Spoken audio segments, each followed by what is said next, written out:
اور جب تم نے ان مشرکوں سے اور جن کی یہ اللہ کے سوا عبادت کرتے ہیں ان سے کنارہ کر لیا ہے تو غار میں چل رہو، تمہارا پروردگار تمہارے لیے اپنی رحمت وسیع کر دے گا اور تمہارے کاموں میں آسانی کے سامان مہیا کرے گا۔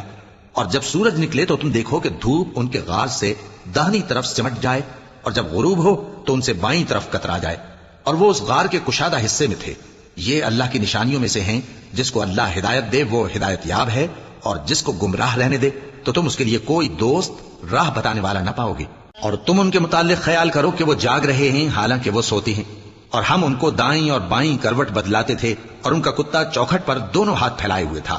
اگر تم ان کو جھانک کر دیکھتے تو پیٹ پھیر کر بھاگ جاتے اور ان سے دہشت میں آ جاتے۔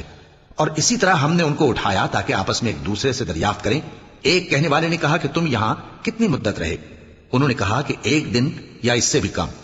انہوں نے کہا کہ جتنی مدت تم رہے ہو تمہارا پروردگار ہی اس کو خوب جانتا ہے، تو اپنے میں سے کسی کو یہ روپیہ دے کر شہر بھیجو، وہ دیکھے کہ نفیس کھانا کون سا ہے تو اس میں سے کھانا لے آئے، اور احتیاط سے آئے جائے اور تمہارا حال کسی کو نہ بتائے۔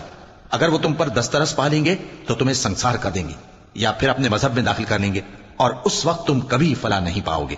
اور اسی طرح ہم نے لوگوں کو ان کے حال سے خبردار کر دیا تاکہ وہ جانیں کہ اللہ کا وعدہ سچا ہے، اور یہ کہ قیامت جس کا وعدہ کیا جاتا ہے اس میں کچھ شک نہیں۔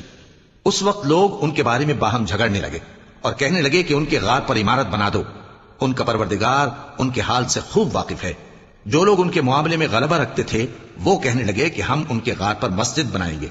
بعض لوگ اٹکل پچو کہیں گے کہ وہ 3 تھے اور چوتھا ان کا کتا تھا، اور بعض کہیں گے کہ وہ 5 تھے اور چھٹا ان کا کتا تھا، اور بعض کہیں گے کہ وہ 7 تھے اور 8واں ان کا کتا تھا۔